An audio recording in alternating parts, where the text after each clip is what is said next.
wanted to bring about a little evening cheer to you.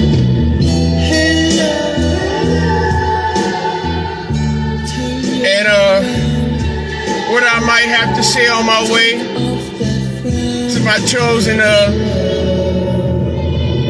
field of toil. Now, a lot of people get offended when you say plantation, so I guess I'm on my way to as I proceed on to work. You know, what I might say might, and it should. Well, you know, we know that right now what's going on right now with the shootings, with the elementary school shooting, and we also are familiar with what happened with the shooting in Buffalo, New York. But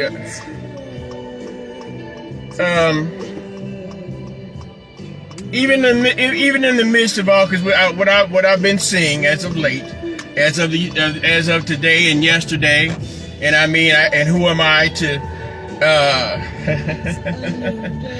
say who's allowed to express themselves in whatever manner they wish to express themselves? But to me, a lot of times, when tragedies of this magnitude happen, a lot of people use them as a means to draw attention to themselves and other groups. And when I say that, I'm speaking from the perspective of the African American black person.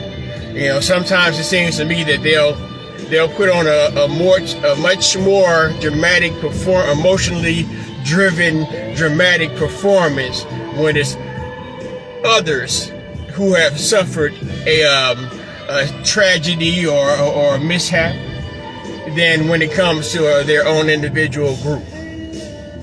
Now, with that being said, you know, I was listening to the news, and they had Greg Abbott, you know, the governor of Texas. He was saying in regards to guns, and it's actually something that I agree with. He said in the perspective of guns, you know, gun laws are not the issue. The issue is mental health. Now, it would be very logically reasonable to deduce that both the individuals that committed the massacres against these two groups of people, these elder black people and these young, from the most, what I understand, Hispanic children, mostly Hispanic children.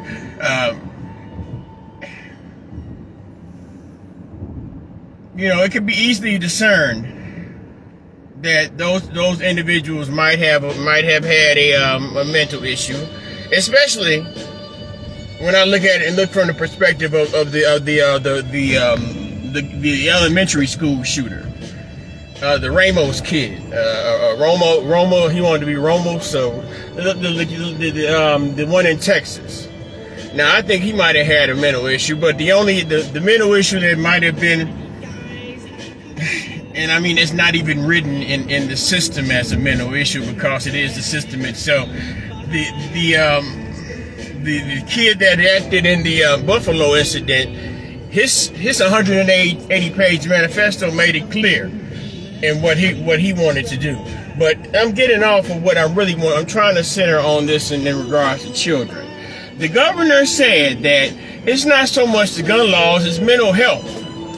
Mental health is the problem, and he went on to remark that in Chicago, X amount of people getting shot, and this, that, and the third. And now, even in Chicago, before he even made that statement today, earlier that day, or whether it might have been yesterday or earlier today, there had already been an announcement about the high crimes, whether it be property crimes with the carjackings and things like that, and also with the children that are downtown, where they now are enacting a curfew. Where I guess during the week it's 9 o'clock, you can't be downtown and in a certain area, I guess the park or whatever, or just, I mean, it's a curfew at 9 o'clock. Now, what they did today was extended to 10 o'clock, and even in with this curfew being initiated, there were those who went against it. You know, that argued against this curfew, but to go back to it, it's like, even with this curfew, the reason that they are initiating this curfew is because they had, even with the data in which they have received from the arrest and you know, the tallying up of the crimes that have occurred, you know, these carjackings, and it's been like that. It's always a little kid. The little kid, oh man, I don't know what it is. Is this some old Grand Theft Auto shit? You know, we talk about how Call of Duty is the thing where the kids feel comfortable and safe enough to pick up the guns because they know how the guns work, because the games teach them how the guns work. And the Grand Theft Auto shit, I mean, I guess on a rudimentary way, it teaches you how to rob a car. And these are preteens, man.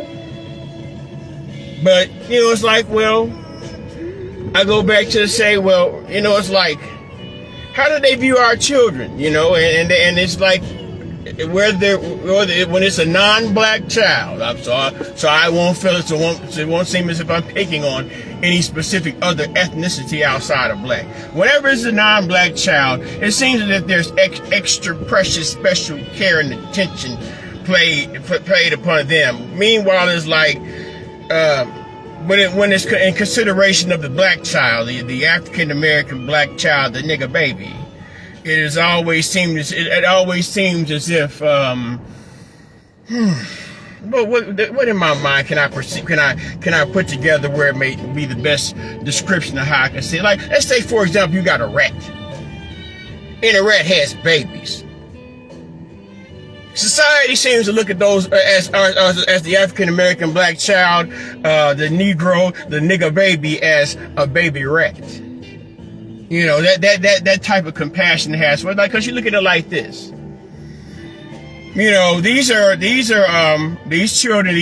bless the souls of these children that passed. But there have been countless children that have been killed within the city in which I reside. Well, I live in the suburbs of Cook County, Chicago, whatever, you know, and also, and not even in regards to like, well, the social,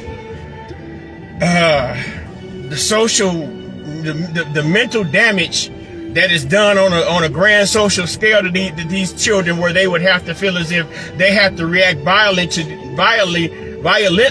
to children that look just like them, all for the sake if they might have picked a certain organization or I ain't even going, you know, I mean, I could go into well, affiliation or organization. They might pick the affiliation. They might like a certain artist, just something petty. But they not playing, you know, they don't throw hands because y'all don't let y'all kids go outside and play rock. They can't stand to get hit. So when they get hit, they just up it. They just go up.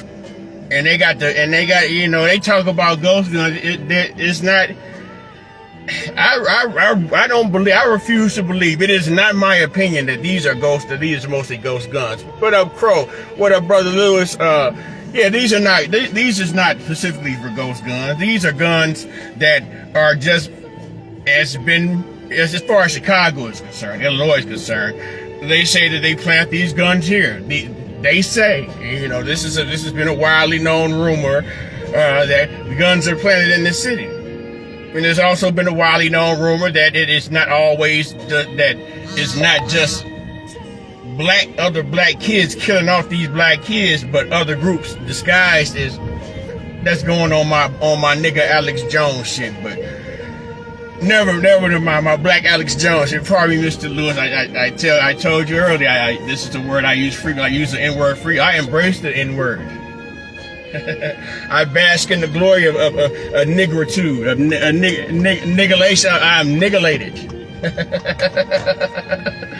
But be back to these kids, man. You can go back to even looking at Flint.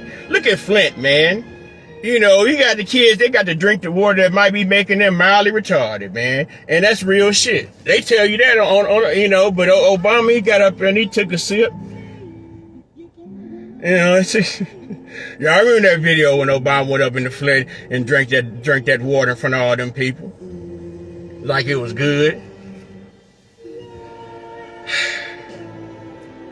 But yeah, man, we supposed to, you know, our prayers, thoughts and prayers, you know, for for the mothers and the fathers who have to put their children in the ground, who have to bury their children. And thoughts and prayers and love for those parents in this city who had to bury their children last week. I don't know, man. I come on to say, man,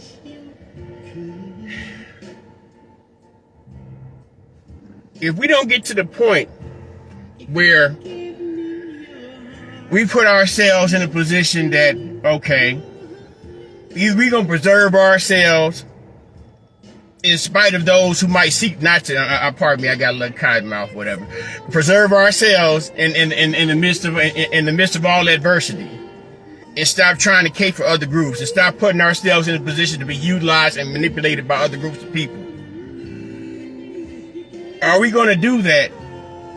Are we just going to lay down? You know, because a lot of this shit is becoming acceptance. The way that black people behave politically this past presidential election, that doesn't speak much for the future in my eyes and in my mind. But you know, these are our children. Our children out here reckless, but they don't give that level of appreciation or adoration or respect or courtesy for our children. Our children are like baby rats.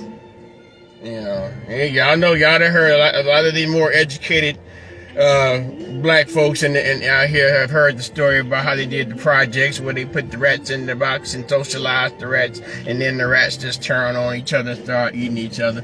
But I'm at Candyland. I'm at my job. Candyland. I got to go in here and work. Candyland, where I take my stand. Man, these kids out here wilding though, but they still kids. They still deserve a chance. What about the nigga babies? What about the black kids? What about the black children? You know, what are the itty bitty children?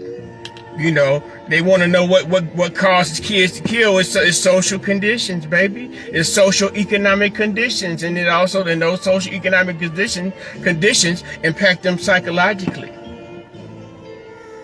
Let me go to work. Candyland, where I take my stand and I make my bands. Oh yeah, you gotta do it. Peace and love, y'all, man. I hope y'all have a great day.